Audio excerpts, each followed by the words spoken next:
Hey folks, Joe Joseph here for thedailysheeple.com, and this is your news shot. I will bet you've never heard of this, but Bloomberg.com is reporting how Facebook's political unit, yes, they have a political unit. It's like they have their own clandestine department, no doubt.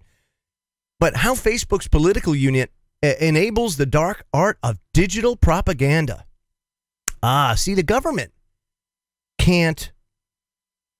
Well, they couldn't by law do it until they repealed the Smith-Mundt Act. And when they repealed the Smith-Mundt Act, it made it legal again to utilize propaganda within the United States. The government could now do it.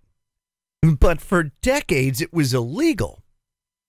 And so the government had to resort to things like Operation Mockingbird and providing seed money for companies like Facebook and Google to be able to take root so that they could then have the private corporations go ahead and advance their political propaganda for them.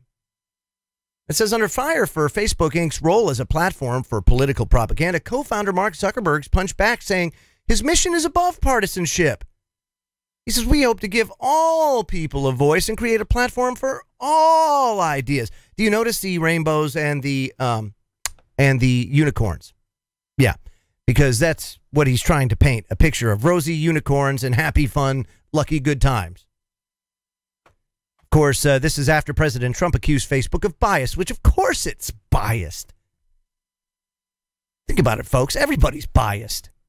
I'm not making excuses for Zuckerberg because that's the last person I'm going to make excuses for. However, we all have our own biases.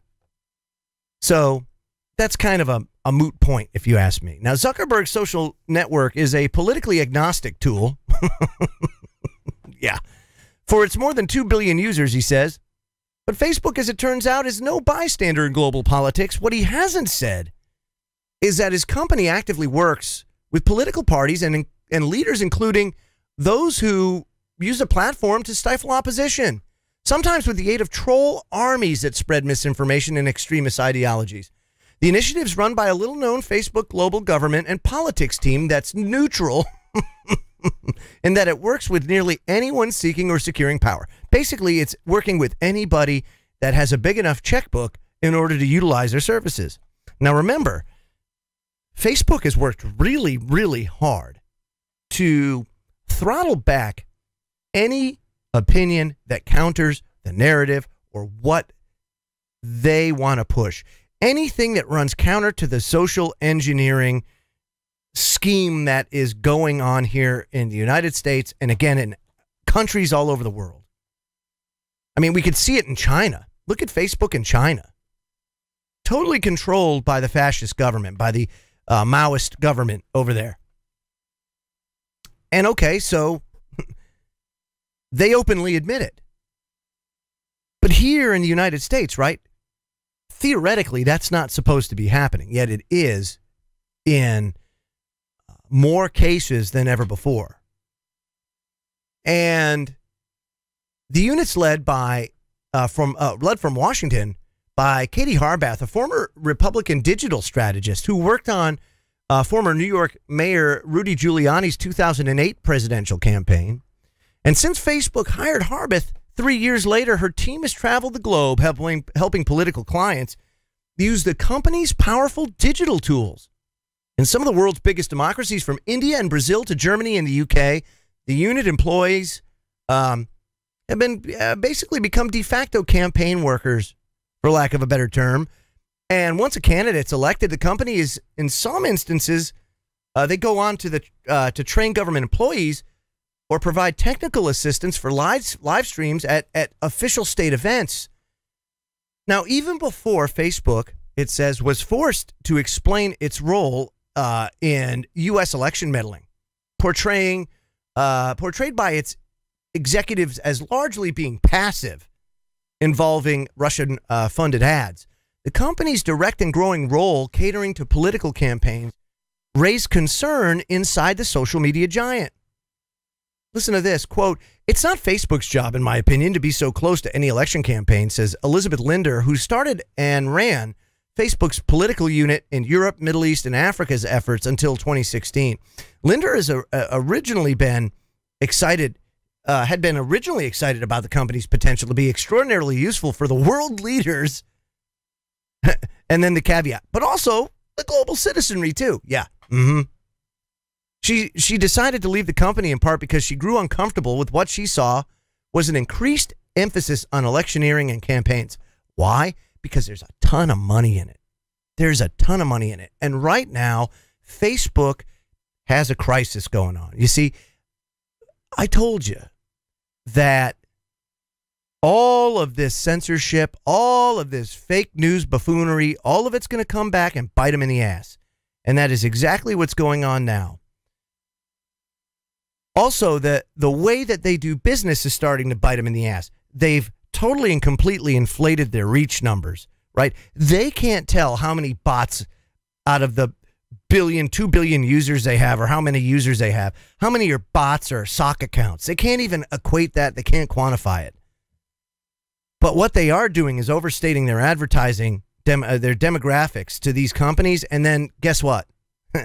These companies are catching wind of it and they're getting pissed, and it's starting to bite them in the ad revenue department. So they have to come up with creative ways to make some money. Well, why not? One of the most lucrative times is the election cycles of many of these global campaigns that go on. Politics, billions upon billions of dollars. Hey, look, they want their piece of the pie. Here we have a platform that has an unbelievable reach. Why can't we put it to work for you? You know, and we work for no less than 7 figures.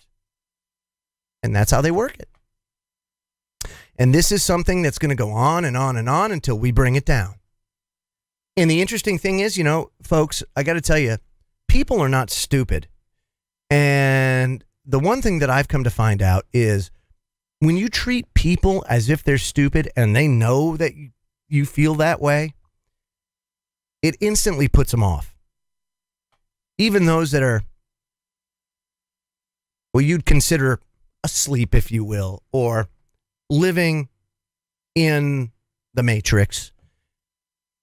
Even those people tend to get really upset when they feel slighted or feel insulted, like their intelligence is insulted by some of the crazy excuses, or perhaps even the way that they sell this kind of stuff to the public.